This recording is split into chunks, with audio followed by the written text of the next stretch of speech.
welcome back to the Stick 'em Up podcast. Burundi, we got a ton of big trades. It almost feels like we're going to be doing an episode here. Uh, if you close your eyes, it could be like the trade deadline episode, but the trade deadline's not for a bit more still. But regarding all of these big trades, are there any of them that you want to start off with? Because we got four pretty sizable trades, even whatever one you want to say is the smallest. There's a lot of stuff moving around. Yeah.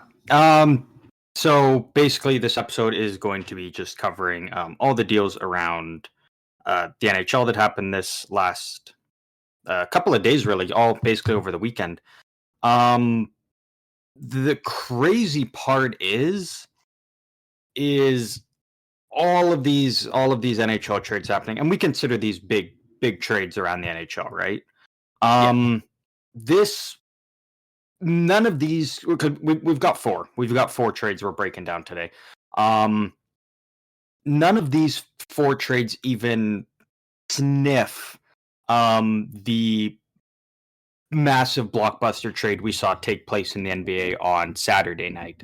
I'm not really a big basketball guy. I'm kind of the definition of a casual fan. I don't really watch.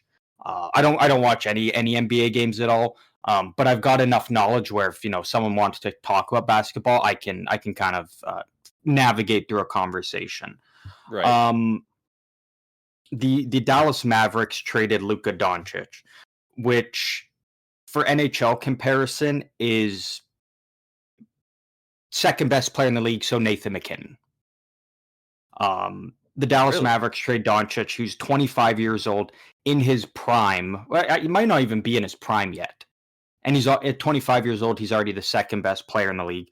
He gets traded to the Los Angeles Lakers because of course, why not, right? And basically since Saturday night, I have been trying to find an NHL comparison for this deal, right? And I've been looking, and there's no one out there that can even really agree on what a comparable trade would be. But yeah, like it's just one of the craziest deals in the NBA. The best one I can kind of think would be Colorado trading Nathan McKinnon to the Vegas Golden Knights for Mark Stone and a first round pick. Okay. But you kind of got to be like, okay, Mark Stone's as good as Mark Stone is, let's act like he's a little bit better than what he is. Not like he can stay healthy, because as far as I know, the player that the Dallas Mavericks got back, Anthony Davis, is a little bit injury prone, but he's one of the better two-way players in the league. So Nathan McKinnon for Mark Stone, a little bit better, and a first round pick, which we would never even think that a player like Nathan McKinnon would get traded in the NHL. That doesn't really happen with kind of the franchise level players, but yeah, once again, the NHL gets overshadowed despite the numerous trades we saw take place over the weekend.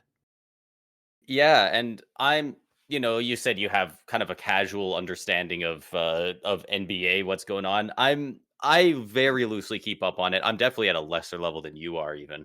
And so I'm not plugged into any of the channels, right? Like I don't get on any of my social media feeds. I don't usually get any NBA stuff, but I've been seeing that stuff pop up, and I was wondering what the big deal was because I had personally never really heard his name too much, I know the LeBron James, the Steph Currys and whatnot, but I was surprised a lot of people were saying he's kind of a consensus, like second, like at lowest, third best player right now. So Yeah. It sounds like a huge deal. And of course, going from a team a lot of people really haven't heard of, comparatively, as much as you can not hear about a big four sports franchise, to the Lakers, which basically everybody knows, right? So Yeah. it's another case of, a great player goes to a team that isn't really a destination, and then they end up getting traded to that destination. So massive deal there, and yeah, it at least it didn't happen on the same day as Rantanen to Carolina, because then it would have overshadowed something even bigger somehow. Yeah, and another one, one that maybe is a little bit closer to comparable. Someone sent it to me. So in the 2010 playoffs, Washington finished as the number one seed in the East, and they got upset by the Montreal Canadiens. So someone said, imagine if after Washington got upset in the first round in 2010, they trade Alex Ovechkin, who at that time would be 25, 24, like in kind of in his prime or coming into his prime. Probably at that time, second best player in the league behind Crosby. Yep. Washington trades Ovechkin to the Boston Bruins for Patrice Bergeron and a first round pick. That's that. I was honestly kind of thinking somebody like that. Yeah, I was thinking like if you could go back in time, my brain immediately went to like, because you said he was viewed as a little injury prone, so I was almost thinking like moving Stamkos in the like 2014 season or something. Uh something like that for Bergeron. Like any way you slice it, it sounds like it's an absolutely No, massive no, no, deal. And not Doncic. Like not the good player. He's not the injury prone one. oh, he's not the injury prone one. Right, right, right. Yeah, yeah. The two I way, the see. more two-way guy is the injury prone one. That being Anthony Davis. I see. Which again, like just crazy to think about if and completely out of nowhere, right? Like if we just I mean the Rantum one was completely out of nowhere, but if we just got a notification right now being like Nathan McKinnon traded, we'd be like, what is happening? Like, Yeah. why is this a thing? Why is he? It would just be insane if we It ever had it something would like that pop it up. would almost be like if McKinnon got traded 1 or 2 years ago after they got beat in Game 7 by the Kraken. They get upset in the first round, and they Uh, just like we're I, done. I would almost say the year or like a year or two prior to that, before they even won the cup. Fair. Like the year, because what's the year before they won the cup? It would have been when they got. Beaten by Vegas, I believe, I want to say. Yeah, it was either beaten by Vegas or you could either do when they were beaten by Vegas or when they lost in Game 7 to the Dallas Stars Right. and got upset in that one. Like just crazy that especially in the NBA. Like I've said it before and I'll stand by it. Um, if you have a if you have a franchise level player, you have an insane chance of winning the NBA championship going into the season. Like if you have a 100%. franchise player, as long as they don't get injured, you're guaranteed to be in the playoffs, and you've got a really good chance um of going all the way. It's as hockey fans, it's kind of hard to picture because the superstars already have such a big impact in the NHL, but compared to the NBA and the some of the other sports, like yeah, like it would be as if Connor McDavid played 45 minutes a night, but like that didn't affect his endurance or stamina. Like it's as if you got a not gassed McDavid for 45 to 50 minutes a night, because those superstars in the NBA, they just play the majority of the game. And it's not that it's not a tiring thing to do, but in hockey you have to skate pretty damn hard to get up and down the ice either way. So it's there's a reason you don't see forwards play much more than 22 minutes a night for the most part. So it's something that you can't even really equate across the sports, because one guy can steal you several games in a row if he's that level. Yeah, Like one guy can absolutely take over a playoff series or a playoff run. yeah, yeah. Exactly.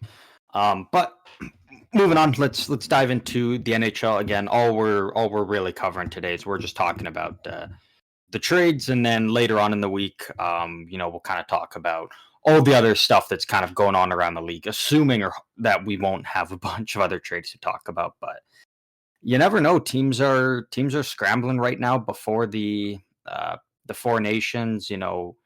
Kind of moving guys beforehand in case they maybe get injured at it, or teams maybe trying to just get a jump start on trying to rack up a couple of wins before going into the break. Like it's kind of a mini trade deadline we're getting here, and I think we might still have a couple more trades before the Four Nations, and I definitely think we're going to have quite a few more that we're going to be getting after the Four Nations. Yeah. I don't know if they can do trades during. I think I don't know if they've. I I don't don't know think if they there's any said that there's freeze I don't think so. Like they haven't said that. because there wasn't for I the think it's All-Star kind of games, right? Hmm? There's no freeze for the All-Star games in the past, right? So like I'm pretty sure there isn't. I Like don't it's think it's so. just that one around Christmas, and then um I'm not Yeah. even sure if there's really a freeze beyond that. Like you just never see players get traded in the middle of March or early April because that's when GMs kind of take their time off a lot of the time because Well, no, uh late March, early April. The deadline would already be passed. well, yeah, but the You mean? trade You mean? deadline doesn't actually Oh, mean you can't be traded. It just means anyone traded can't play for their new team until next year. So nobody ever does that trade yeah. Oh, because okay, I see what you mean. because there's no reason to. Oh, okay. Everyone waits until summer. Like it's literally allowed, but it has no implication on the rest of the year. So all the GMs just take that time off until closer to the draft. Okay. Okay. Yeah, I see what you mean. Yeah. Yeah. But But let's just dive into the first one. We'll kind of just go through these in the order of which they occurred. The first deal here taking place on, I believe this was the Thursday night. The Calgary Flames trade for Jacob Peltier, Andre Kuzmenko, a 2025 second round pick, and a 2028 seventh round pick to the Philadelphia Flyers for what they call themselves best buddies, Morgan Frost and Joel Farabee. I mean, And this was one that came out of nowhere as well. totally out of nowhere. This was the one. All the other ones, like, there's kind of rumors that these guys were getting moved. We just didn't know where. But like this one was completely out of nowhere. Yeah, and there's quite a few Flames fans that they're not massive fans of trading Jacob Peltier. I know he was a fan favorite for sure. Kuzmenko has upside, but I haven't seen many too upset about losing him just because he hasn't shown that upside as much for Calgary. Um, the picks are kind of inconsequential, but Morgan Frost is not a bad pickup for them. He has scoring upside, career high of 19 goals in a season, 46 points. That was 3 years ago. 2 years ago, it was 13 goals and 41 points, but he played 10 less games. This year, he's got 11 for goals, 25 points in 49 for the Flyers. So relatively similar pace. So like that's not a bad pickup for them at all, and he'll be a good depth scoring center. But Joel Farabee is clearly the big fish in this one, and that's a absolutely awesome pickup for the Flames. I love that grab for them. Like I think Farabee hasn't fully scratched the surface on what he can do, and uh, he's just one of those guys that he's at the NHL level. Like, I guess neither of them really have they ever been coached by anyone other than Tortorella? Yeah. Like, Yeah, like they maybe would have in the early portions of their like career, I believe. maybe 1 or 2 years early on when they're both at 21, maybe at the oldest, but uh, for the vast majority, and when they're getting out of their rookie and sophomore years, all they've had is Tortorella, and it's always fun to see those guys going into that position or coming out of it, and do they thrive? Do they not? Like it'll be really fun to see how they do in Calgary. Well, and Obviously, I don't believe that Morgan Frost or Farabee. I don't think either one of them has a dislike for Tortorella or disdain for No. Tortorella. I found it pretty interesting that in both of their uh, kind of first interviews with the team. Also, shout out to Calgary because apparently, after the deal was made, GM Craig Conroy got on a private jet and flew down to Philly to meet Frost and Farabee, and flew on the plane and kind of gave him a private jet ride back to Calgary to kind of get to know them and whatnot. So I thought that was pretty cool. Going Yeah, out actually. there, you could have just sent a plane, but for Conroy to make that trip all the way to Philly, pick him up, and then fly back, like that's a long trip for him, long day there. Pretty cool to do that for them. But I found it interesting in both of their first interviews, they were pretty apparent in making it known that like they're excited for a fresh start. They're excited Yeah. about a new environment, and obviously it's um, for NHL players, from what we hear, it's never easy being traded. There's always excitement about new opportunities, but especially for young guys like this, like 25, 24, like all they've known since coming into the NHL is being a flyer and being in Philly and whatnot. But I got to imagine for them the transition is a little bit easier. The fact that like they are kind of best friends through their time in Philly. So, you know, for not just one of them, but for both of them to be traded and be going to the same team together and whatnot, I got to imagine that makes the transition a lot easier for them. Um, which again I think is huge for Calgary. That you're not just getting one, you're getting both of them. You're getting two great players, two young players, um, and the transition is just super easy for them.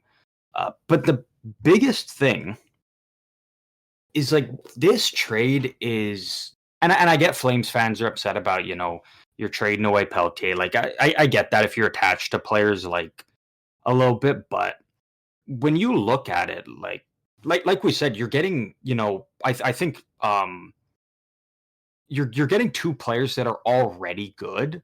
Like they're not like great, they're not superstar level players. Like they're good players, but they're young, and I think there's a lot of potential still for them. Like I think these guys could take a couple steps even further than what we're already seeing, which Yeah. again is a good player.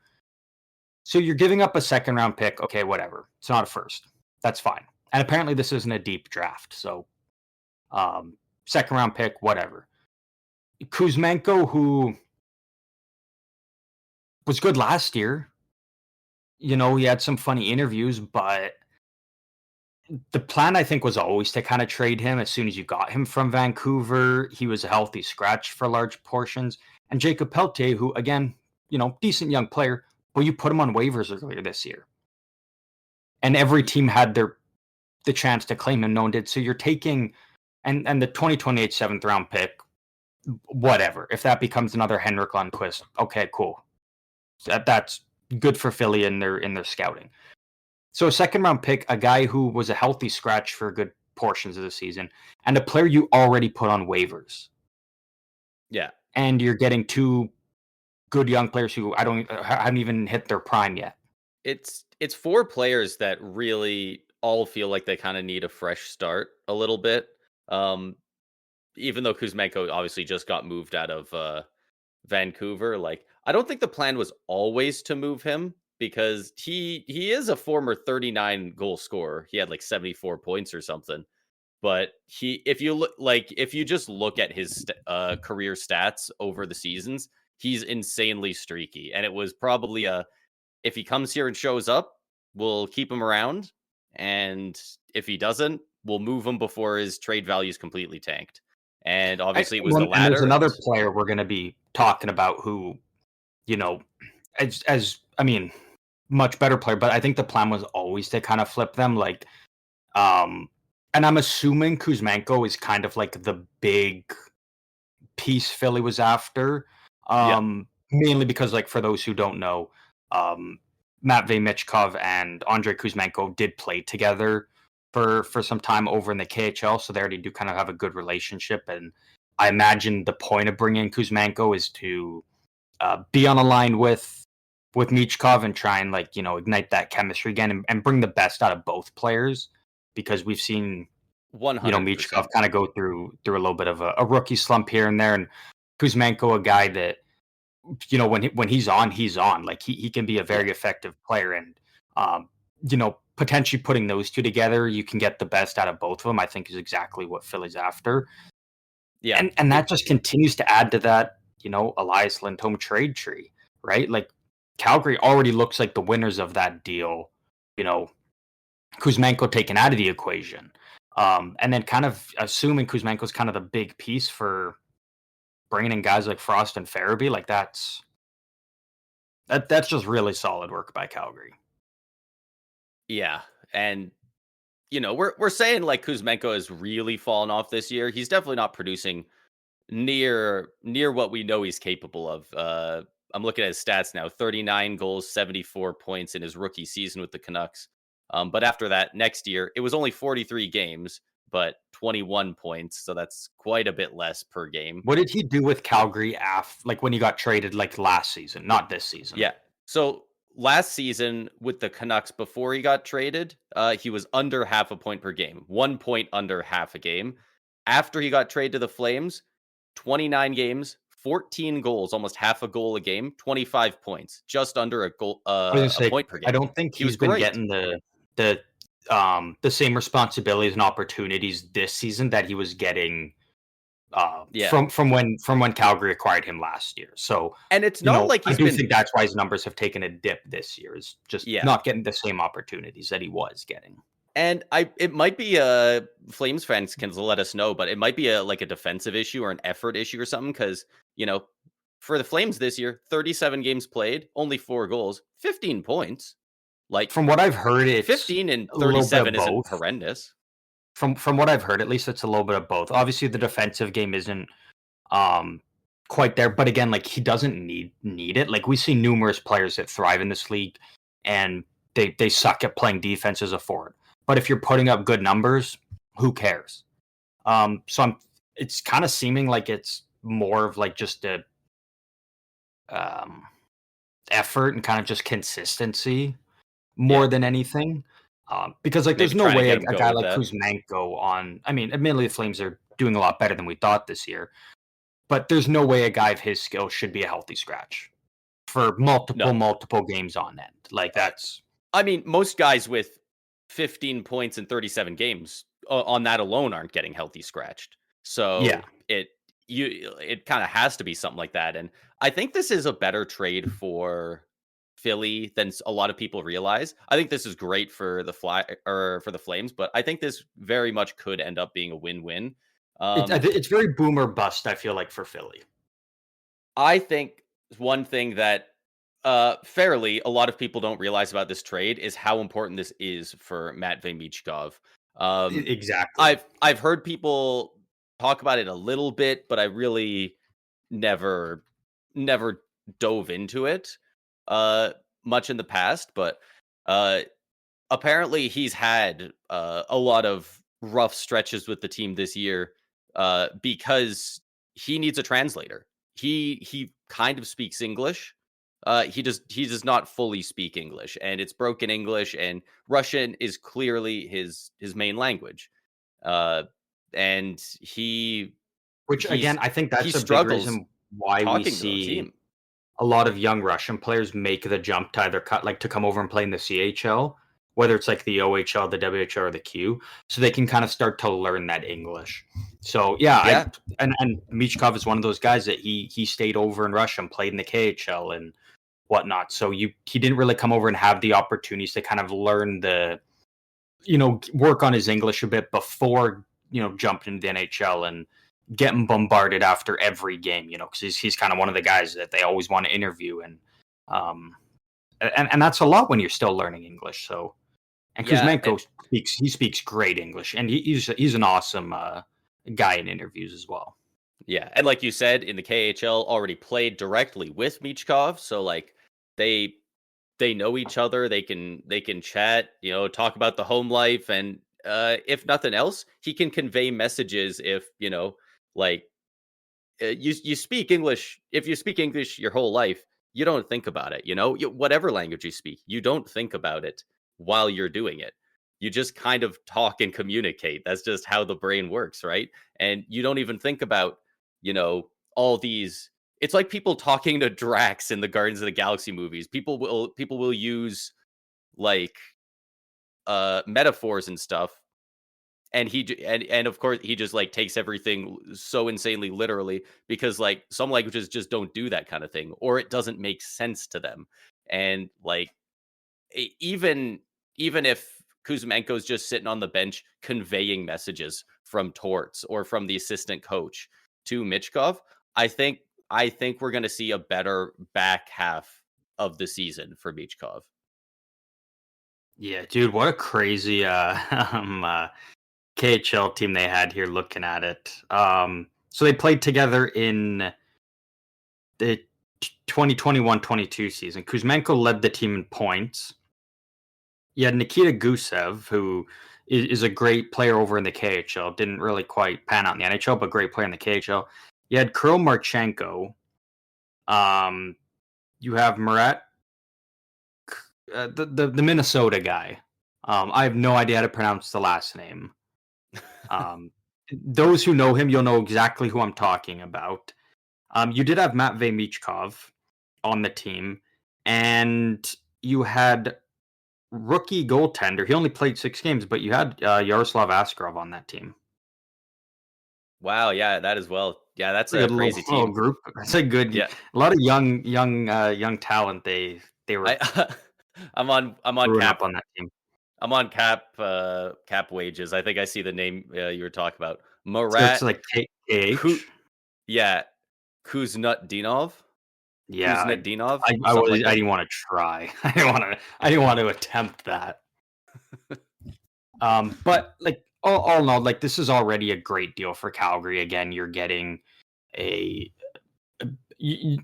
their biggest goal or their biggest thing, they were going out to try and find is they wanted to find a middle, like a middle six centerman, which you found that in Morgan Frost, and getting a winger in Fairby who, he can put up the points. He can kind of be a bit of a power forward. Um, there's lots of uses you can get of him. Like it's already a great deal for Calgary, even if Peltier turns into a 65-point player over in Philly. If Kuzmenko becomes a 50 goal scorer in Philly, it's still on value. It's a good deal for Calgary. It makes sense. I see why they did it. For Philly, it's kind of boom or bust. Um, I think there's still a lot of room for Peltier to grow. I think he's already a good player, and I think there's definitely room that he can elevate his game and he can grow into even better player. And then Kuzmenko, again, the big thing is trying to help out Michkov. Bringing in someone he's familiar with, someone he played with, someone you can put on a line with, and maybe help him elevate his game. Like so I like it for Calgary. I would honestly give Calgary an A. Like they got exactly what they wanted, and they weren't. You're adding 2 players into your middle six. I think is kind of where I would they're I going to would be say playing for the so. most part. So Probably y- top 6 for Farabee, middle 6 for Frost for now. yeah, I do think I like you, heard Farabee's been on the top line so far with the Flames, but I think he's played 2 games with them so far. But like, yeah. So I mean, you're getting 2 middle 6, players that are still young, and you're not really subtracting anything from your roster. Like Peltier was playing with them, but he kind of was up and down from the AHL, the like you NHL, said, he was and on waivers. Like yeah. every team could have had him for free. And so Philly, I'll give him a B minus, just because I think there is a lot of potential there if things go right for Philly. Um, Yeah. Honestly, I this is one of the trades I do kind of see as a win-win. Like I don't think I don't know how much better Farabee or Frost were going to get with the Flyers. Uh they were doing good for him, but they weren't putting him over the hump or anything. Uh if they get better in Calgary, I think that's great for them, but I don't think it would have happened staying in Philadelphia. I think they've got enough of a sample size that I can rather confidently say that. And yeah, I like the pieces they got back. Also got a second rounder, so you get a little bit of draft capital. The Flyers have 3 firsts and 4 seconds this year. Yeah. You know what? I'll actually not much, but I'll change it from a B minus to a B for Philly because it actually does make Philly worse, at least for this season. I think it definitely does hurt their team. And I think that's kind of what you want to go for. You want to become a little bit of a worse team, just get a better draft pick. So Yeah, and yeah, the oh god, his name, GM of the Flames. His name eludes me. Conroy. He Conroy, yeah. he came out and he said we wanted to reward this team. This team has been overperforming all year. They've been exceeding all the expectations, and we want to reward them by doing a little bit of buying before the trade deadline. And I love that for them. You know, Yeah. they're not going, oh man, we're making the playoffs. I wanted to rebuild. Like he's like, no, we're winning games. That's sick. Let's go and buy a couple things and try and make this shit happen. Like Yeah. that is got to be great for the locker room. On top Yeah. of bringing in two good players that you can have for the foreseeable future. Farabee's locked up for another 4 years at 5 mil. That's no problem. Frost has just this year at 2.1 mil, but he's an RFA, so you know they have his rights. By all accounts, it sounds like he's excited to be there. So we'll see if they get an extension in place soon. Like they're, I'm, I was getting ready for a 4 or 5 year rebuild plan for the Flames. I think they're doing a real good job of turning it around quicker than a lot of people gave them credit for. They're If trying to they do that retool, and it's you're seeing the success early on from it though. Like it's working right now. if they can get a decent little haul back from for Kadri, maybe not this season, but in the off season or next year, before he starts declining, because he is 34 years old and he's got 5 years left at 7 mil.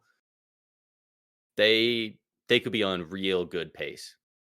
Yeah. Like they've got some real nice pieces locked up. Like I know nobody is in love with the cap hit, but Huberto has been great for him this year, and I think he's a really good leader as well. And they've got him for Yeah. 7 more years.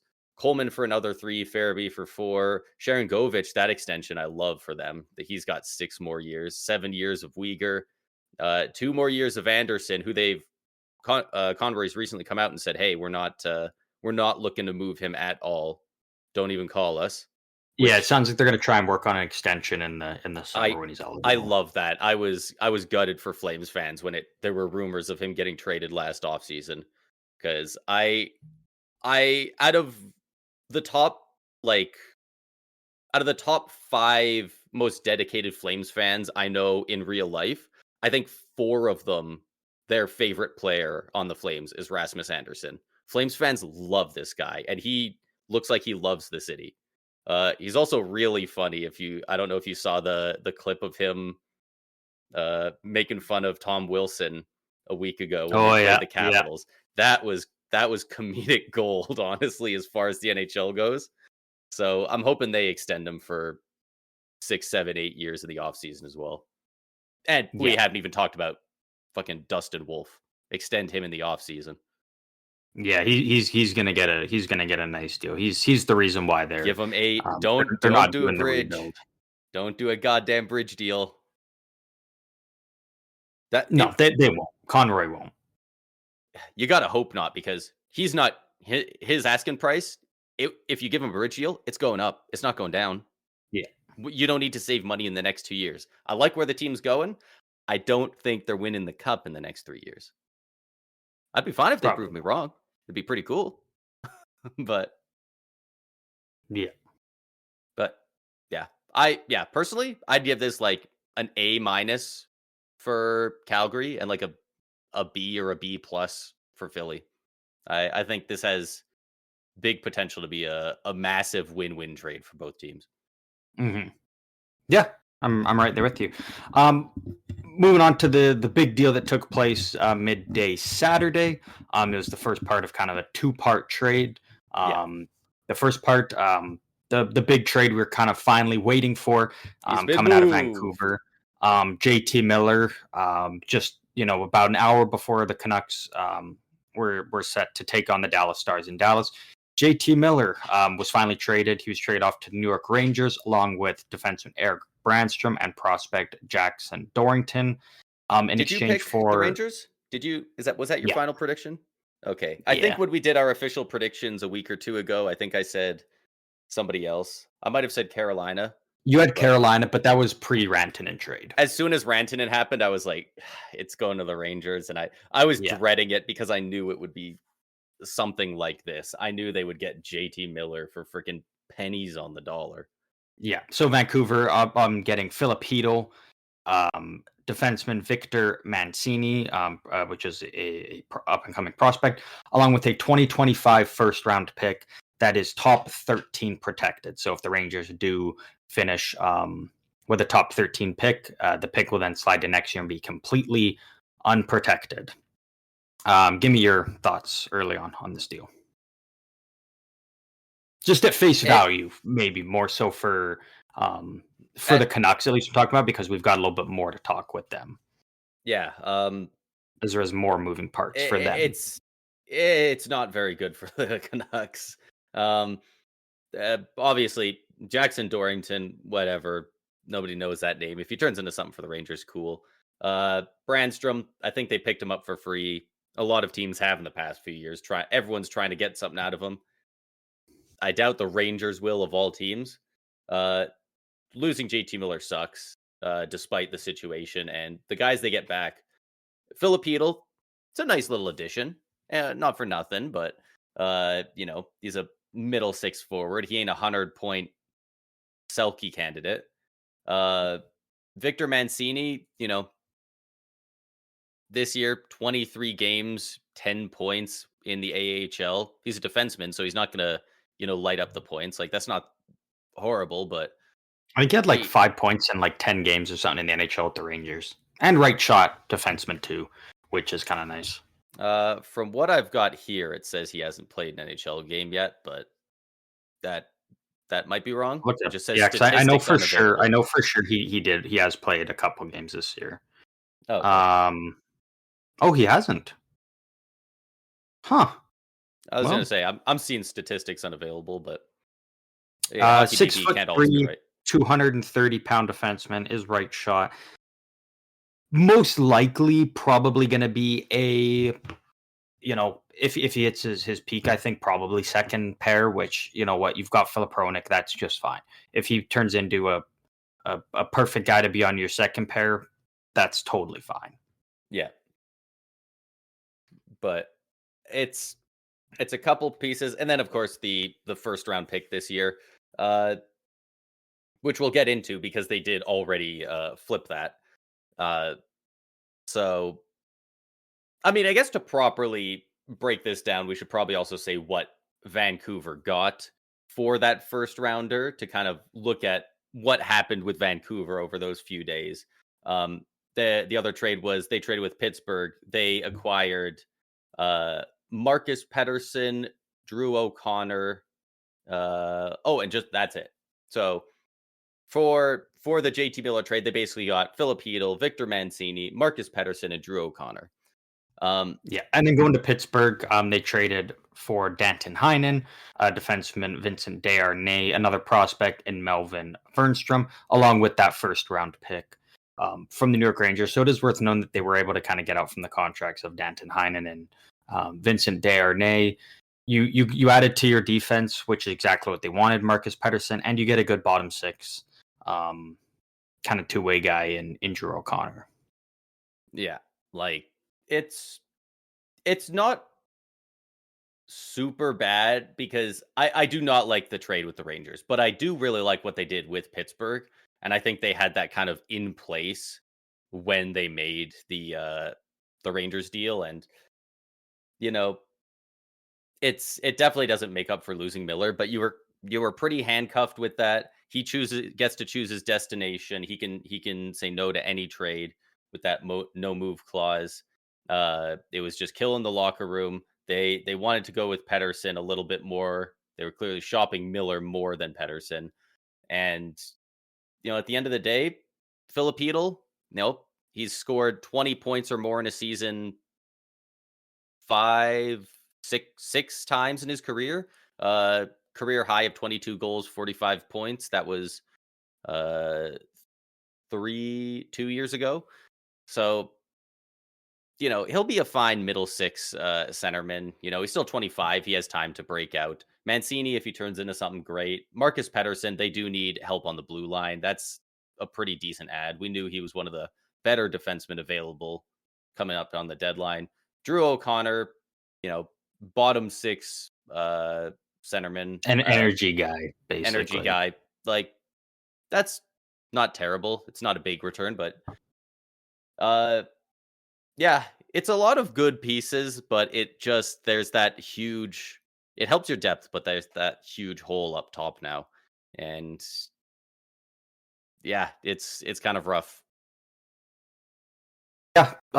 So a couple of things. First of all, Elias Pettersson throughout the rest of the season needs to go well over a point per game. As I still firmly believe that he completely fucked the Vancouver Canucks. Numerous Canucks players have already, in interviews, have voiced that they're upset to see a guy like JT Miller leave. He was kind of, the guy driving it up front. Obviously, Quinn Hughes kind of drives that team overall, but JT Miller doing the brunt of it up front. Massive playoffs for him last year. Guy that kind of does it all. And Canucks players are upset that him and Pettersson just couldn't work their shit out and find a way to even just coexist together. They had to torch that locker room with their issues. New York Rangers fans are either pumped about this trade or they're miserable. There's the side of the Rangers fans are like, yes, we got JT Miller. That's exactly what we need. Who already has looked great in his first 2 games with the Rangers. 2 goals in his first game back, and then 2 assists yesterday. Yeah. Is exactly what they needed. But I see some Rangers fans being like, "Oh, Filipino, our star. Filipino's a good player, but you got to be realistic. He was one Tom Wilson hit away from potentially having to retire. There's a lot of injury concerns around him. Even though he's young and there's potential, will never sniff being the caliber of a player that JT Miller is. First round pick, you don't need it. You're trying to win a cup right now. Oh, JT Miller's 31. Okay.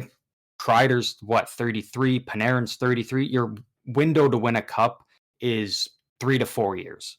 In 3 to 4 years, your window's closed, you're done. JT Miller gives you a much better chance of winning the cup in that next 3 to 4 years than Filipino, Mancini, and a 2025 first could ever do. So Yeah. I don't understand why they're upset. This is a great deal for the Rangers. You are getting a bona fide first line center. And really, from your roster as it stands currently, you gave up a third line center who, again, you might not even have for the playoffs. You might not have down the stretch after the trade deadline. You've got a workhorse. You've got a two-way guy. You've got a guy that has the potential to put up 100 points, and now he's playing Yeah. with Panarin and Adam Fox. Eh, This is Mil- huge for the Rangers. Miller's also a centerman. So it's not like, oh no, now we have to bring up an AHLer to fill in the fourth line and the fourth liner moves up. No, it means your second liner, whoever was on the second line, is now your third line center. The first is now the second, and JT Miller is the first. Like, Yeah. it, your depth got better. That's what happens when you And acquire star players. you could put Zibanejad with Filipino. Doesn't help. You could put Chris Kreider, who's been struggling with Filipino. Doesn't help. You could put either one of those to a JT Miller, and JT Miller could instantly get that spark out of them. Could instantly get them back to what they were doing last year. Like That's I that's just what I I'm just can't wondering with understand this any team. Rangers fans that don't like this trade. That This is is the one exactly reason I what the think I Rangers could. needed. I think I can understand it if you're skeptical. To be very upset about it is weird. You didn't give up that much for a bona fide star, You gave up nothing but for a player they like JT Miller. they already had a good team, and they have lost a lot this year. Why is that? There's clearly a lot of bad vibes, a lot of locker room issues. You're bringing in a guy who's rather notorious for having locker room issues and I doing don't think stuff. it's bad locker room issues though. I think it's just the fact that you've got a guy that you've relied on to put up, 30 plus goals for the last 8 years. You've got a guy that was, a top, as what a lot of people considered for the last couple of years, a top 15 center in Zibanejad, and they're just struggling this year. I would love to sit here and dunk on the Rangers and whatnot, because I think the Rangers get a lot of stuff gifted to them because, hey, they're the New York Rangers. I don't even think it's bad. Locker room, I think it's just your players that you've relied on so heavily, or guys that you heavily relied on to take that next step, haven't. I think that's because of the locker room issues. I think a lot of it. I think Panarin is too damn good to be affected by that. Um, Mika Zibanejad, Chris Kreider, the vibes have not been good. Vinny Trocheck at points hasn't been. I think his play recently has been better. Like He's been I great the last couple of months. It I was only think really a bad October for him. yeah, I think it's a lot of it is the Shesterkin uh stuff at the start of the year was weird. I think the Truba thing was massive for that locker room. I think that was horrendous, and that did a lot of damage. And JT Miller, I can't see this not affecting them. It has to go some way, and it can go two ways. It could make things even worse. Guys feel down on themselves. They lose a couple of games, and Miller's pissed, as he often is. We know how much of a passionate guy he is and how much he cares about winning. Or they start winning, and Miller says, "Wake the fuck up," and they do. And he gets the most out of this team. And he might be able to bury them. He might also be the exact fire they need. He might turn them around and they could win a cup this year. They just won the President's Trophy. They're the most recent President's Trophy winner. Like it's absolutely possible that they go on a run and win the cup this year. Like you're getting great performances out of guys like Will Cooley. Like uh, just if that top six can figure it out a bit more, defense shores up a little bit. Shesterkin's been a little shaky, but good overall on the season. Like they could do huge damage in the playoffs, and I think it's more likely of that one. I think Miller is I going to agree. help turn this team around, and he's going to help right that ship. And they are, I think they're going to absolutely go off. Yeah, I completely agree. I think this is a slam dunk for the Rangers. I get it again, similar to what we talked about with Calgary. If you have emotional attachment to players, that's fine. But to think your team lost a deal just because they traded a player you like, I think is just absolutely insane. Um, Look at me personally, at the time last year, San Jose traded Hurtle, who was my favorite Shark, but I was like, hey, you know what? It was the right deal. It's a good deal for San Jose. Like, you know, you just have to look at it the big picture. You're a much better team having JT Miller on your roster than just having Filipino, because Mancini wasn't going to come up and play in the playoffs. That first round pick, you wasn't going to play a game for you for probably 3 years, and by then, well, your window's closed probably. Like the team is better. I think JT Miller, you know what? Even though there was issues with, really, it sounds like just Pedersen in Vancouver. Um, he brings the best out of his line mates. He elevates players around him. Um, and again, a guy that kind of does it all. Like the Rangers don't really have a forward that kind of does it all. No, they have And a now you lot have of a guy offense like, first guys. yeah, and They have JT a Miller can kind of do a little bit of both. He's not afraid to go into those dirty areas. He'll fight. He'll like. He's instantly on It's the just top exactly power what you play want. and penalty kill as well as the Yeah. first line.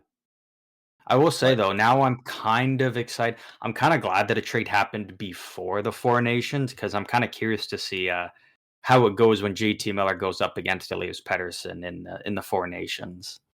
Because I saw people being like, "Oh, is if they were on the same team, it's like, oh, are they going to go out with each other?" I'm like, well, no. If they're teammates in that tournament, no. But being on opposite teams now, kind of curious to see maybe if we get a little bit of rough stuff between. I doubt we do, but it makes it a little bit that much more exciting. But yeah. for the Rangers, this is an easy A plus. You remove a third line center on your team and you add a bona fide superstar first line center.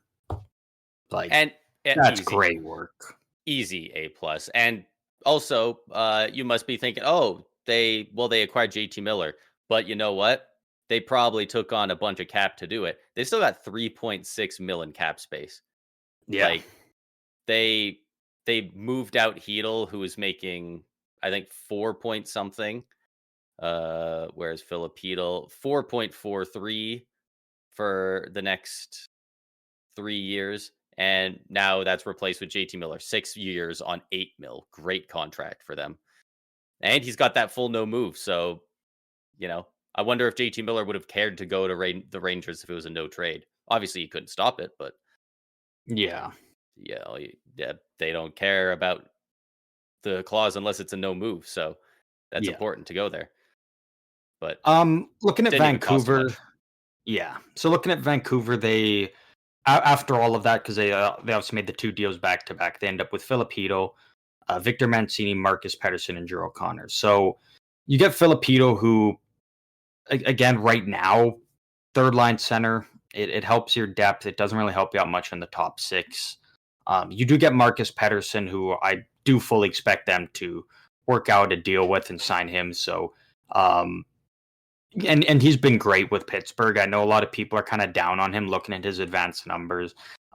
He was playing with Erik Karlsson, so you do got to put some consideration into that. As good as Erik Karlsson is, his defensive partners over recent years have kind of struggled a bit through playing with him.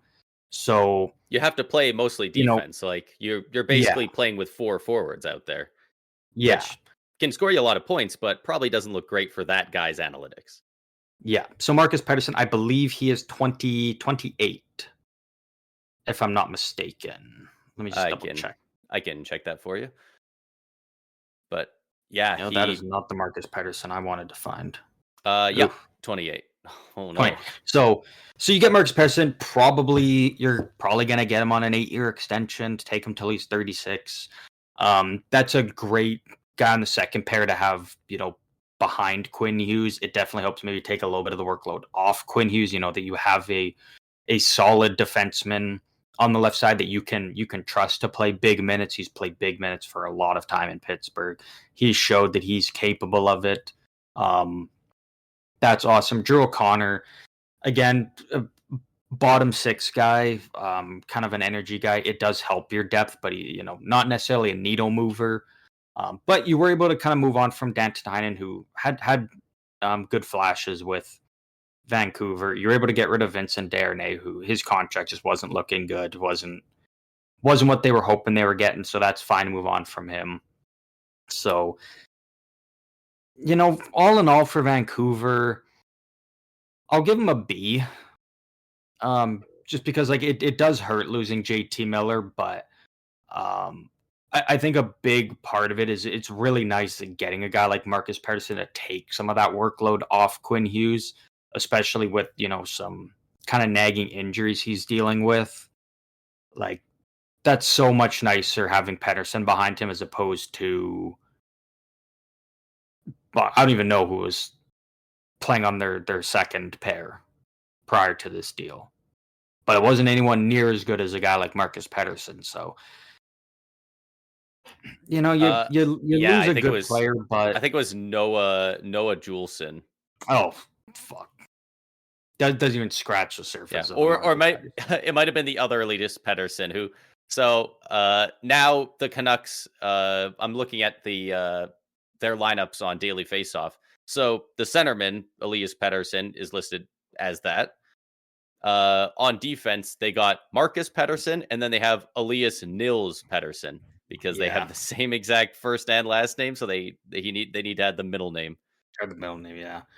So, I mean, it's not great for Vancouver and lose JT Miller, but again, like you mentioned, you had to move him. It just got to the point where it was just overlooming the team. You had to shake things up. I think there's going to be a lot of pressure put all on Elias Pettersson, and I think it's totally fair. I think he, kind of did it to himself, and he needs to I really. gotta disagree. I really don't. But I he's making 11.6, and he's playing. He's not Yeah, even a top 20 centerman in the league. yeah, but And now he he forced out JT Miller, who in all he didn't force out situations JT was Miller. better. No, I won't. I disagree with that.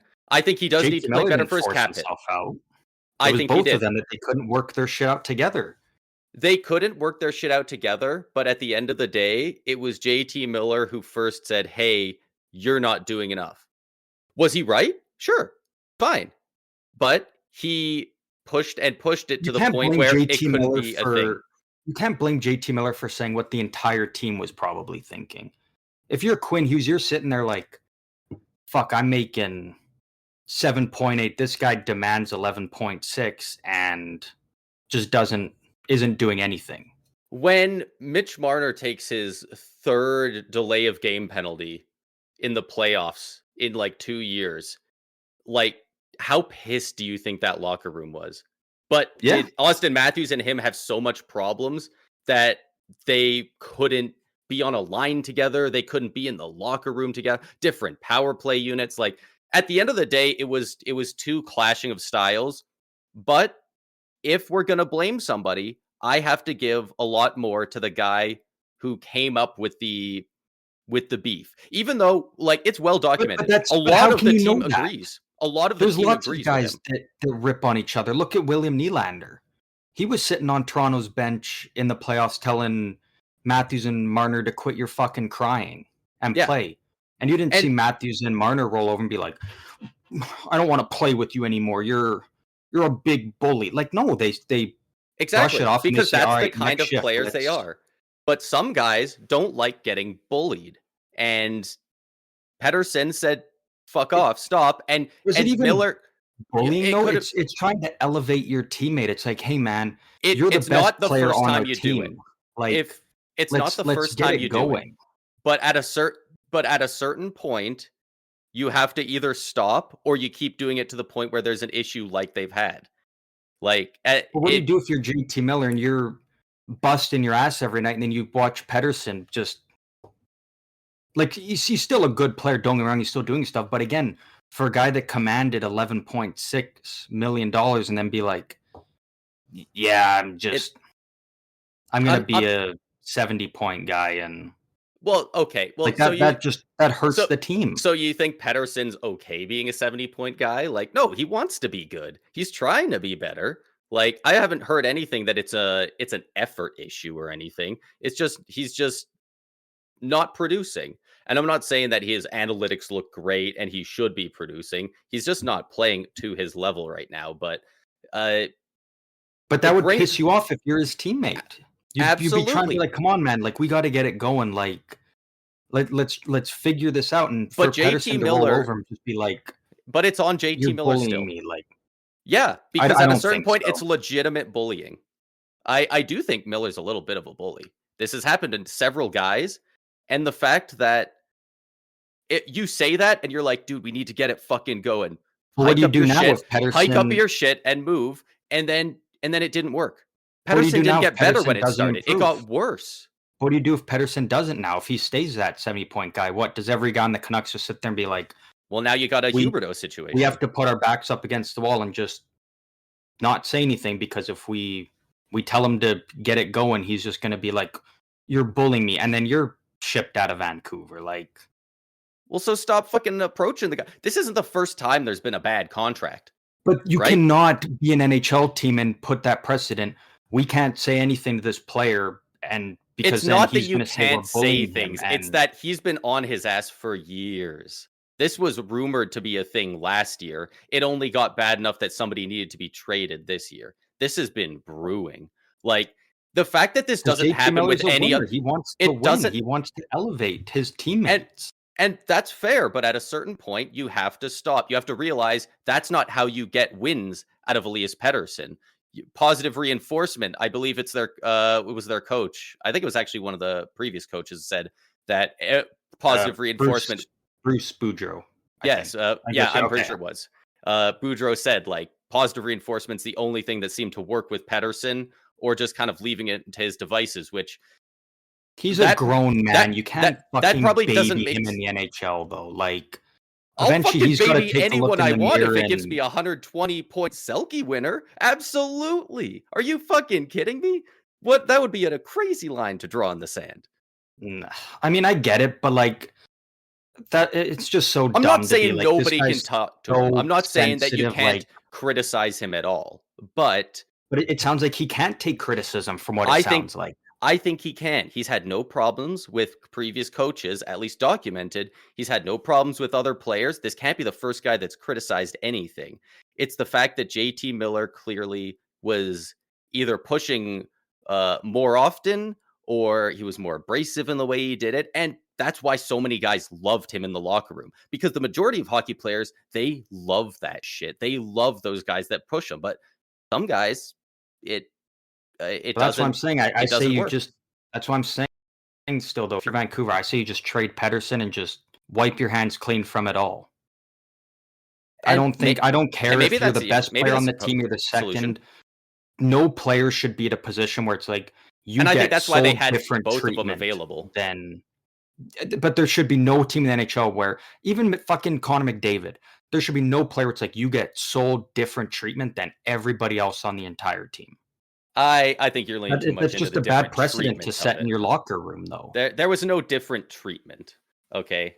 I don't believe so. He was even But in there will trade be if talks. it's you can't be on his ass if you have to only give him positive reinforcement. If he makes a bad play, you can't even I yell at him and be like, "Dude, get your shit together," because then he's like, "Well, like I don't think they need something like that. I think it's just like we're gonna have a don't be a dick policy. Like don't I like don't even think what JTMO was doing was being a dick, though." If I'm sitting there busting my ass Pedersen Pedersen thought 82 otherwise. games a season, going in there, hitting, fighting, doing it all, and then I look at the guy next to me who's demanded $11.6 million of the team salary cap, and he's not playing up to that contract. You should always be playing up to your contract if you're going to demand that much, and he's not.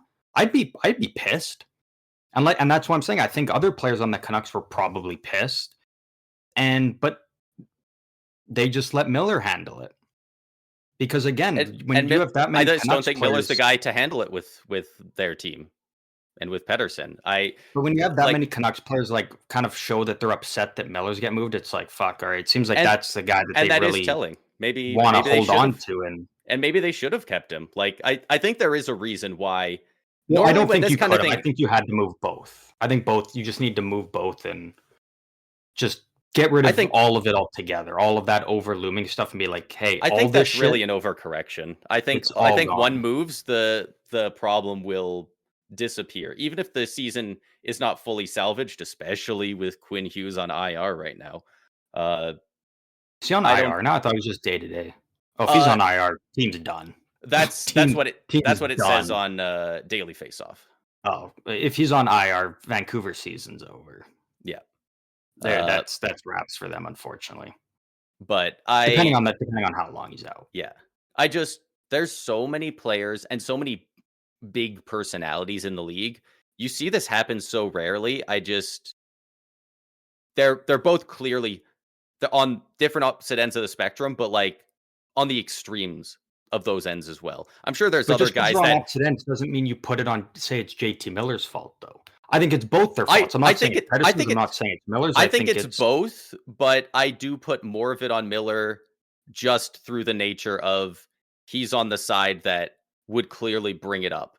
If Pedersen, like, I doubt Pedersen was like, Miller's sitting there and he's looking at me upset, but he's not saying anything. What the hell is his problem?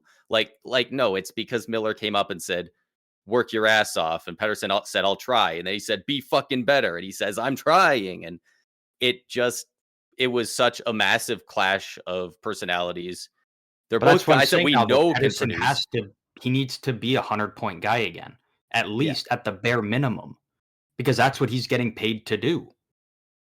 And if he's not doing that now, then it's like, well, fuck, we traded. And again, like, you know, Vancouver did get some good piece back, but it doesn't equate even close to what JT Miller brought to that team. No, it was a And if you now fine traded JT return, but Miller for in hopes of basically the whole reason you traded JT Miller is to get Pedersen back to what he was. If he yeah. doesn't, Yeah. well, Otherwise they don't now make the trade. Yeah. you're done.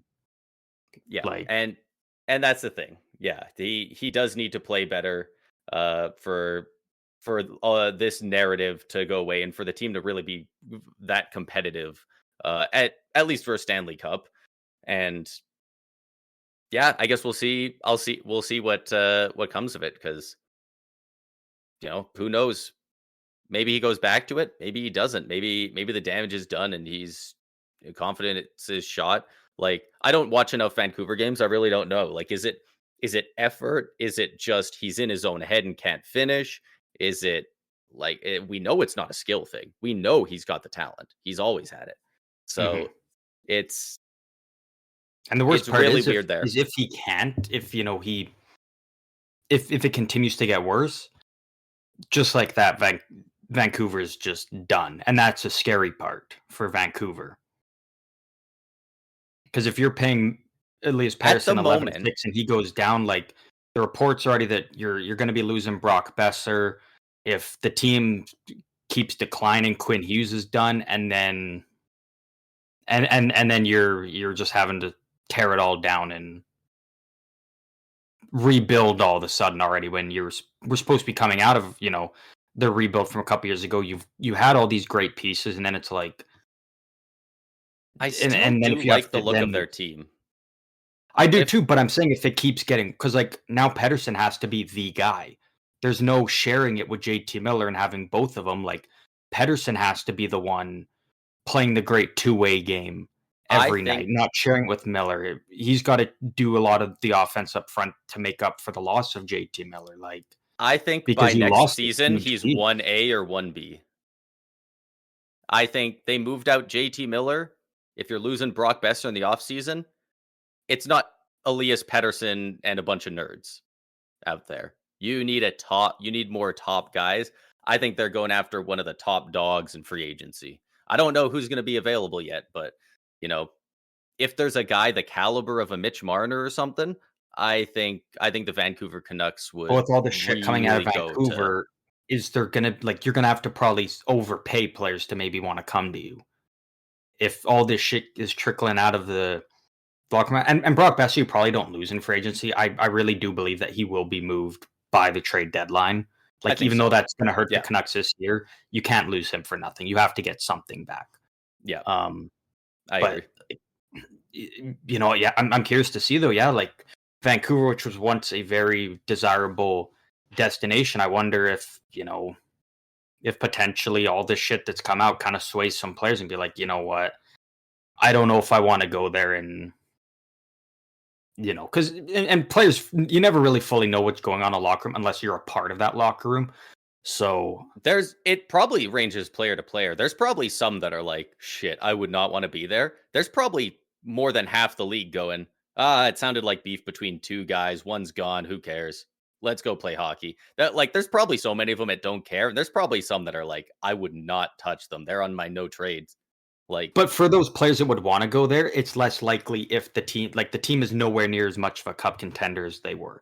And by free agency, they're definitely going to be even lower because subtracting a guy like Brock Besser, if that's your Demko, like if this injury is really just yeah, it really derailed depends him, it's what happens with Brock Besser. I think it I think he's pretty much gone.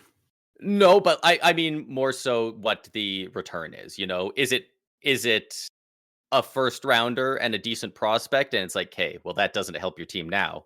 Or I you know, think Vancouver's more going of to go a the route of trying to Sergachev get a player for situation where player. you get a Moser and a Geeky, you get two guys that are maybe not quite as good, but one of them could get that good and you get a solid player. Like, if they can get a middle six winger and a decent other player with like some potential upside, like If I'm Vancouver, I it think could because bolster it a little.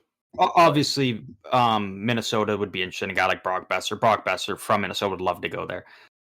If the rumors are true out of Minnesota, I almost wonder if you just call up Minnesota and say, "Hey, Brock Besser, talk to him, figure out an extension for him for what he would take. We'll trade you Brock Besser 1-for-1 Marco Rossi. What do you say?" that's interesting. And see if that's something Minnesota would entertain. You get a top six center you can put right back in. Obviously, I like Marco Rossi. Can't replace, I don't think, all areas Miller covers, but it's great value. It's perfect for your top six. Did you just come up with that, or was that Yeah, like that was just off the dome. Because I always just think that Brock was a Besser, Minnesota, great because I know he a really wants great pitch. to I go take that if there, I'm and both teams. I actually love that. I think it works for both sides, yeah. And I think that helps Minnesota have Minnesota no now, problem giving Brock and Besser an extension because the cap's going up, and you have a fuckload of money, they got a lot of money coming opening off up. the books. They got a Like, lot. So I think maybe they're gonna Vancouver get would. crazy money, dude. They're gonna be saving 13 mil just on their buyouts this next offseason. And if the cap goes up by 9 mil, they're just going into next year with an extra free like 22 to 24 mil. Like that's insane. I think Vancouver would maybe have to add some because like Rossi is a little bit younger, and He's um, having a good year. Like, yeah, if anyone says no to that, it's probably the Wild. He's got 18 goals, 46 points in 53 games. but to do Brock Besser and a third round pick for Marco Rossi. There's Yeah. something along those lines. Like I don't think Vancouver would have to give up too much extra. Just a No. little sweetener. Yeah. Just a They little don't something. they do not have their third, but hell, if I'm the Canucks, I do Besser in a second, as long as you don't look like you're gonna be that low. I mean, hell, it's a second rounder. It's gonna be 40 or higher for the Canucks. So Yeah. a second and Besser for Rossi, Yeah. I don't mind that. Like he's an Yeah. RFA, great looking player, 23, so he's probably gonna get better. Like, Yeah, I think he's only gonna get better. and you know what? He's an RFA right now. When was the last time we saw two players swap teams and both of them are a extend and sign, a sign and trade? They could both get Um, it. Besser and yeah. Rossi can both get extensions right now. That would be really Yeah. cool to see. Can you imagine if they were But matching contracts? I would like that more for Vancouver. Yeah, for sure. I'd like don't get me wrong, love Brock Besser, but I think there's just so much untapped potential in a guy like Marco Rossi. Yeah, Especially with and Quinn Hughes. Come on. yeah, and obviously moving out a guy like Miller, you got that hole at center that be real nice to fill up. You Obviously, need to fill that. Yeah. you would lose Besser on the wing there, but you It's know that easier to in a replace a pinch, top six winger than a top six center, though. yeah, Yeah, there's options for Vancouver. I'm curious to see how they continue to navigate this. Is the biggest thing is trying to keep the team competitive so you don't lose Quinn Hughes because that's your franchise right there. If you lose Quinn Hughes, I don't even know yeah, what Quinn Hughes trade would look like. And whatever you get, again, it's not going to be the value of a no, player like him. What about Pittsburgh? What do you think of this for them? Obviously, they got the first round pick, which was like that's exactly what they were looking for Marcus Pettersson. So I like it for Pittsburgh. Like they got yeah, their asking price. They didn't and, want more than a first. They didn't want less. That's what they wanted. And you got Vinny it. Desharnais, Danton Heinen, Melvin Fernstrom. I don't know if they really even want to keep many of those guys, or if it was just taking them back because like you mentioned, they moved out the Heinen and Desharnais contracts weren't great. Um, if any of them become something fine, it's really about that first and firsts. Despite us talking so much about them in these trades, they have not been moved near as much as they were in the past. These past 2 years, first round picks seem to be worth their weight in gold, despite you I know think it's because there's some a of them lot of being consensus like that this 28. isn't as deep of a draft. So teams are more inclined, like if they're sitting there like our first round pick's going to be in that probably 24 to 32, you're more inclined to give it up because again it's not as deep of a draft Yeah, as especially as last year or the way next year's looking. Next year looks like it's going to be another kind of deep one, whereas this one's kind of a more top loaded in terms of like the top 12 picks or so, and then after that it's a little bit yeah. of a drop off. Funny you say that because I'm pretty sure I'll double check here, but I believe the Rangers pick is top 12 protected specifically. I think it's 13, which is kind of weird. Usually it's like top 12, top 10. This one's top 13. Top 13 protected. Yep. Converts to an unprotected 2026 first round pick if within the top 13. So if you're the Penguins, you hope that the Rangers just can't figure it out If Yeah. you're Pittsburgh, I think you much rather have that pick slide to an unprotected next year. And then you really hope that the Rangers fall off even more. Probably. I don't see how that team does. I don't see how they fall off. Like, Well, uh, if they've clearly Kreider and been doing that Zibanejad kind of, but don't flip it around, that really hurts them. definitely. But even if they do, like Shesterkin, Fox, Pedersen, or not Pedersen, Panarin, and JT Miller, like those guys alone are gonna put you at least like nearby a wild card hunt, if not in the wild card. But the East is heating up. All the teams are getting better. Like But that's what I'm saying though, right? it's Like becoming instead that of dogfight we thought it would be. So like I'm almost thinking the way I because again I don't know exactly for next year's draft, but a lot of people are kind of saying like, you know, if you get the Rangers pick this year and say it's like 14th overall, there's people out there that are believing like you'd rather have the 20th overall next year. You'd rather yeah, have I guess that's 18th fair. overall next year. And just that sheer possibility, especially with the East seeing teams like Ottawa that's on the rise, Columbus even, maybe Buffalo, like who knows with Buffalo. But like again, with the East starting to heat up and a lot of teams coming out of those rebuilds and a lot of those top heavy teams staying up there because they're a lot younger than the Rangers, like Tampa Bay, like Florida, not really Boston, New Jersey, Carolina. Like the Rangers could be good next year, but they could still They might just potentially get miss the pushed out. playoffs. There's a lot of good teams. And You're not wrong. Yeah. if they luck out and you win, they move up in the lottery, and you're sitting there in your Pittsburgh, you're like, shit, they were 14th, but all of a sudden, boom, they jumped up to fourth overall, Marcus completely Pedersen for unprotected. fourth overall is pretty nice. Yeah, like completely unprotected. It's like, I mean, that would look really bad on Vancouver too, but Vancouver needed more defensemen. So Yeah. Pittsburgh, I'll give them an A+. You got exactly what you wanted for Marcus Pedersen. So, Yeah. and it makes you Oh, worse this year. Again, yeah. you're already not a good team. It's only going to make you worse. You get a better player this year too. Yeah. And you know what? For Vancouver, like just looking at the Rangers trade, it's like a C minus for me. I don't love it, but you had to do it. Including the Pittsburgh trade, I like it a lot more for him. I think it fills out a lot more cracks in the team that they need to I'd give it a address. solid B A, overall for a, Vancouver. I'd probably give a B minus to a B. Yeah, it's fine. Like You you can't you want to replace get more, JT but Miller, but four roster players is nice, and they're not roster players either. Filipino is still a good player. Marcus Pedersen is pretty much exactly what you need right now.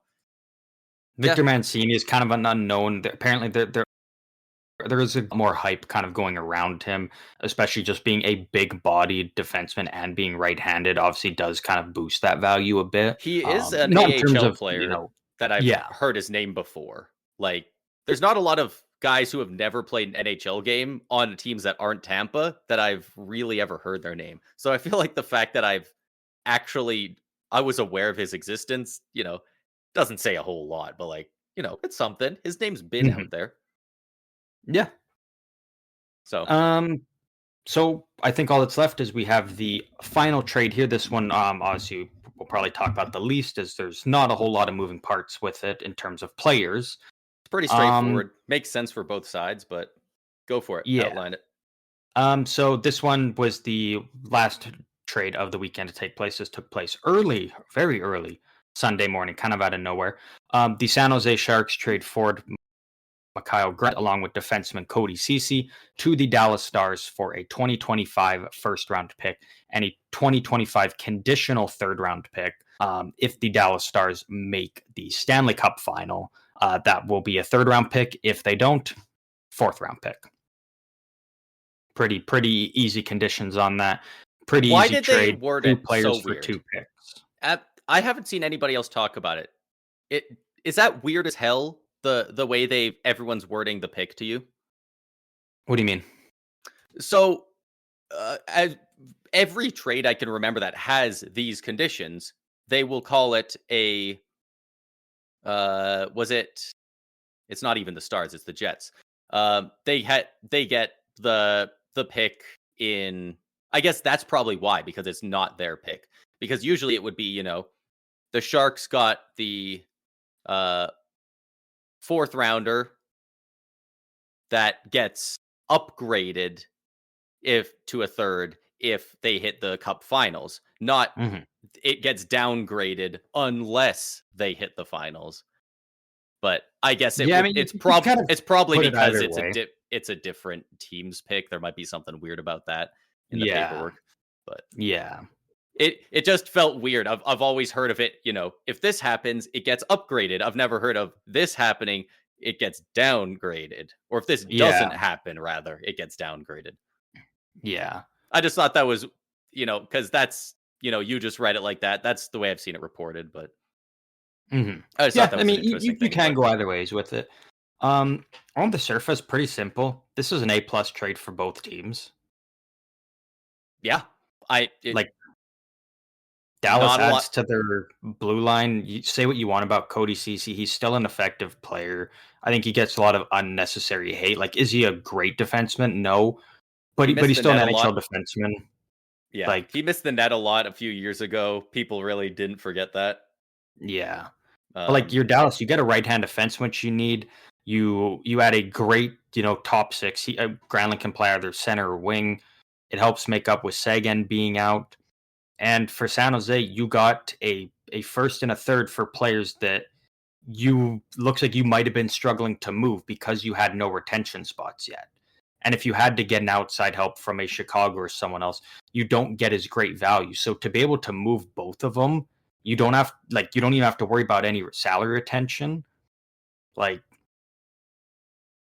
like that's just a great deal for both teams. It fills out exactly what they need. San Jose, you basically took an unmovable contract in Eric Carlson and you turned it into 2 first-round picks. You take a waiver claim in Ty Emberson, who you traded to Edmonton for Cody Ceci and a third-round pick. You flip Cody Ceci. Granlund basically was the first. Cody Ceci was the third. If Dallas makes the Cup final, you took a waiver pickup who you got for free, and you turn that into 2 third-round picks. Like, and then for yeah, Dallas, like again, you get great help in your top six, and you get help on the right side of your blue line, which you desperately need, especially just help on your blue line in general with Heiskanen being out. yeah. I really like this for both teams. San Jose gets a little worse when they want to get a better draft pick. They also got a first rounder. The other pick is also nice. They moved out guys that were good for him, but they don't really need them to be good for him right now. And So two guys on expiring contracts as well. yeah, So I don't maybe with the cap going up, Dallas. I don't expect Dallas to re-sign Cody Ceci. I expect him to go to free agency. Maybe with the cap going up, they re-sign Granlund, but I could see for it. He's San still Jose only 32.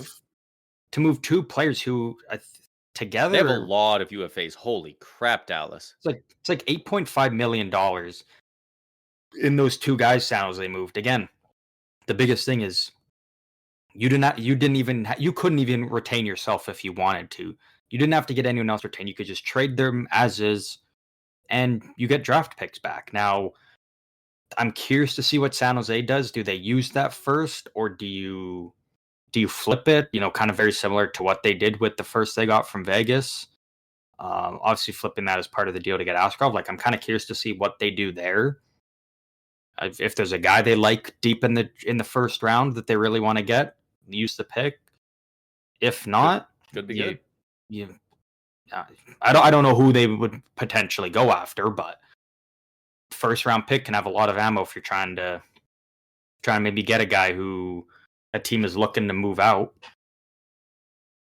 Yeah, It's I just one of those. It's another just kind of trade similar to chip Calgary, or just a just a win-win. good pick. Yeah. Yeah. Um, are you looking at cap wages right now?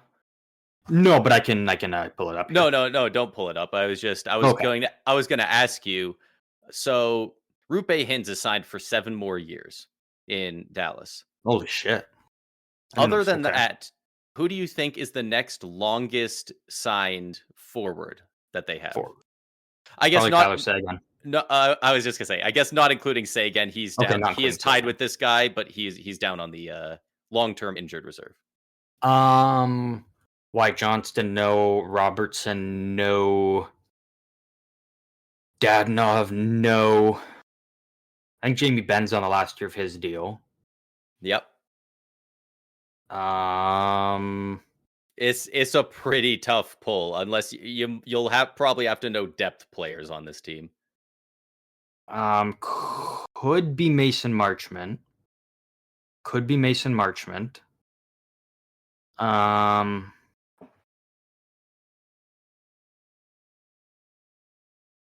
All right. yeah, All right. probably Yeah. Mason Marchment.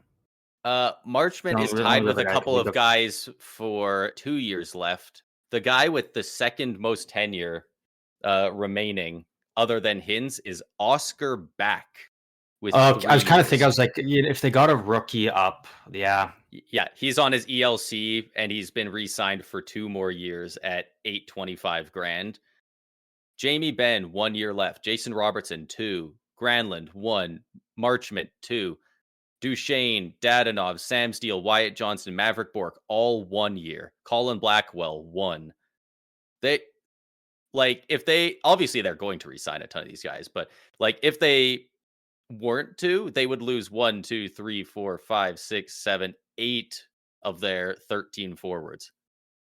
geez, well, good thing for them the cap's going up because you They're got a probably lot of waiting to guys you're see gonna have to pay. exactly.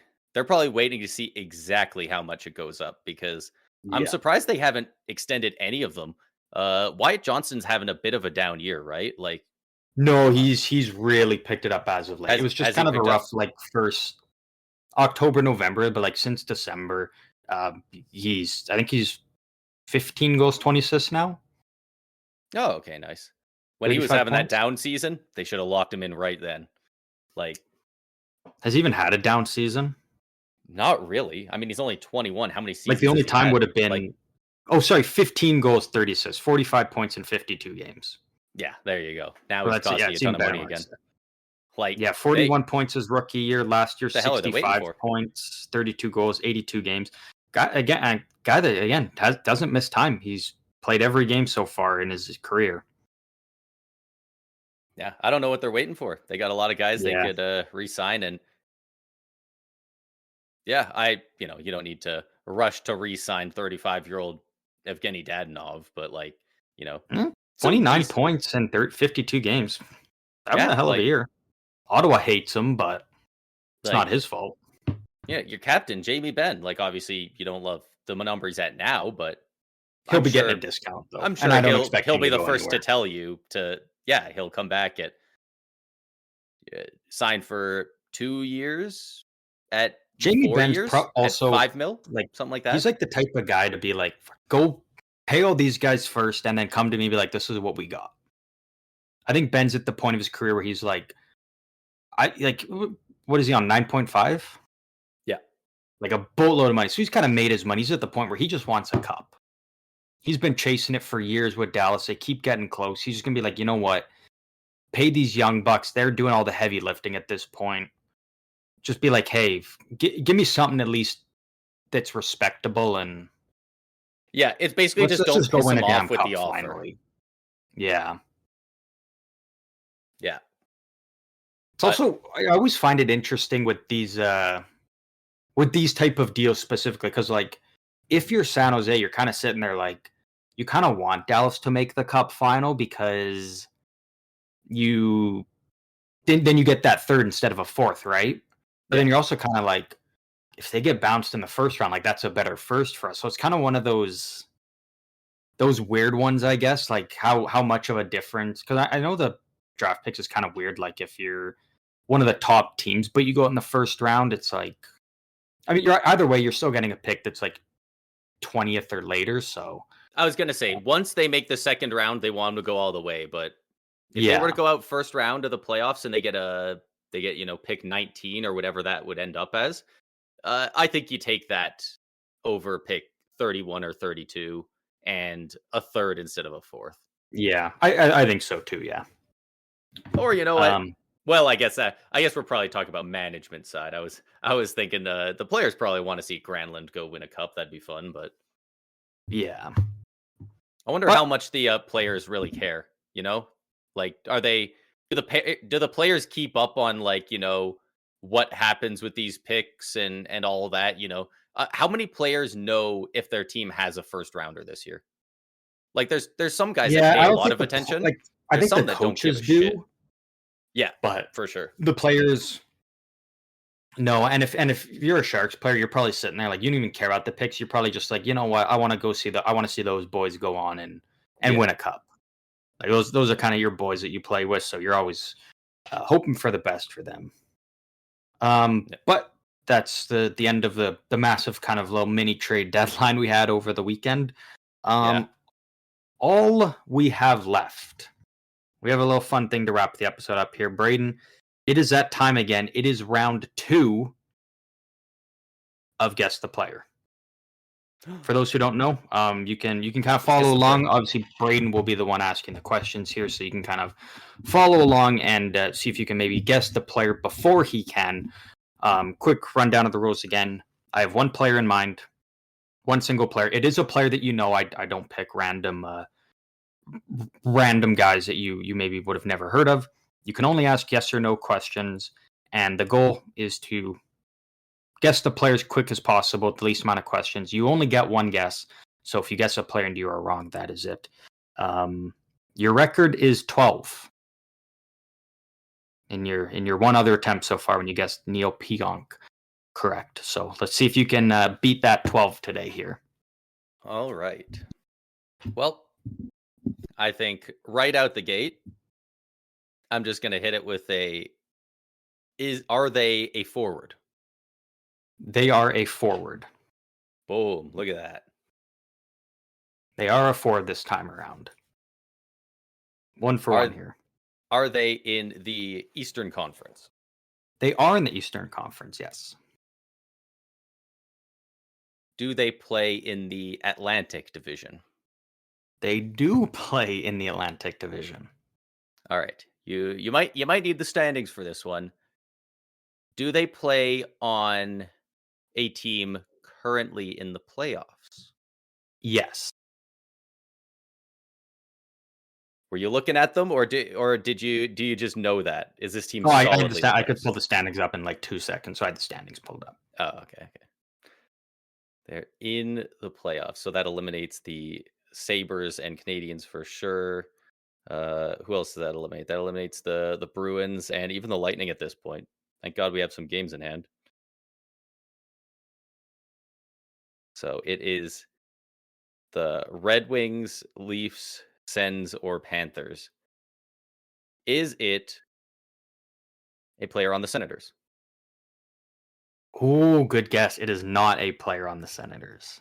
Oh, you piece. It is not a player on the Sens. Oh God. So, oh, Toronto. You're asking, is it a player on the Leafs? Yes. Another good question. It is a player on the Toronto Maple Leafs. You're Okay. at 6 questions so far. And I know Well that done. they are a You've already forward narrowed down on the the team. Leafs. A forward on the Leafs. You would be correct there. Trying to think which way to go with this. Do we narrow down the position to center and wingers? That's the $1 million question there. How do you want to approach this? Really no right or wrong way of going about Yeah. it. Just whatever feels best to Let's you. let's go. Are they a centerman? They are a centerman. They are. They are a centerman. I remember Does you can ask any type of question, narrow it down. Just nothing to do with what line they're on because lines are always right. switching around. So Does this player's jersey number have a 1 in it? it does have a 1 in it. All right. So we're It down to does. So that eliminates Matthews and David Kampf. So it's John Tavares or Max Domi. If you guess the player right here, you get it in 9. Or do you ask one more and settle for the my 10? record was 11, right? 12. 12. So I'm setting a record either way. You are setting a record either way. I think I'm just going to take the record. Does this player make more than $10 million a season? I even have to look it out. Yeah. It is John Tavares. It is John Tavares. You did it in 10. Well done. I'm glad I didn't go for the guess. As soon as I got Leafs in center, I was tempted to just say Max Domi. That would have been a great shot there, though. I would respect that, not going the Matthews route. Well, I kind of figured that you wouldn't do Matthews or Tavares because, like, some of the top guys are a little easy. So I was either going to ask if they had a jersey number with a 1 or a 4 because Kampf and Matthews both have a 4 and Tavares and Domi both have a 1. That's a smart way of doing it, actually. I like that when you asked the jersey number one there. That was actually perfect. Yeah, because you had 4 to go with, and you could eliminate 2 there. So I originally was going to ask, like, have they been with the team for longer than 4 years or something like that? But I was like, that'd probably be kind of annoying to try and figure out and look up. I would have been able to say yeah, though, and I think that still would have left you with either then Matthews and Tavares. So yeah. Either way, you had numerous questions you could have asked to narrow it down to 2 of them. So yeah. Well done. New record there. Good. Yeah.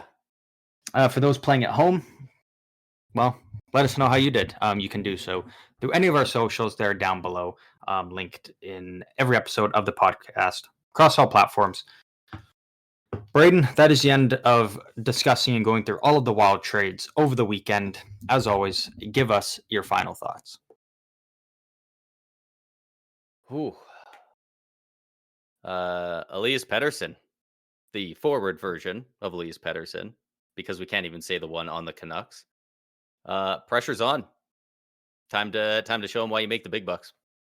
Yep, pressure is on. You got lots of Petterssons now to play with, so maybe at some point we'll get PD times 3 out there in overtime. That would be be fun to watch. And of course, it would be against when they're playing the Avs, and they have the fastest combination for 3-on-3 of all time.